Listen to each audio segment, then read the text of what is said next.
Indeed, VEXAS is a new disease, which actually is an acronym meaning for VEXAS for the V is for vacuoles, the E is for E1 ubiquitin ligase, and more specifically UBA1, which is the main gene is affected, and mostly in hematological progenitors, and more specifically in myeloid progenitors.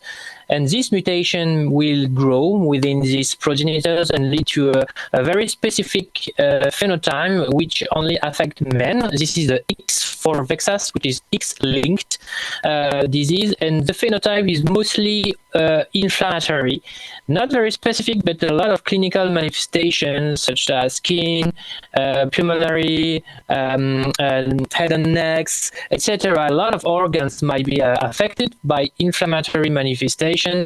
And this disease is not germ-like. You do not born with it, but this is something you acquire for the S, which is somatic, and usually it's acquired at the second stage of the life. And usually these patients do have like 60 to 70 years old at the time of diagnosis, or at least the main onset of the first clinical signs of the disease. And the other thing that besides the acronym is what is associated with the disease, which is very specific and associated with hematological abnormalities, and more specifically anemia.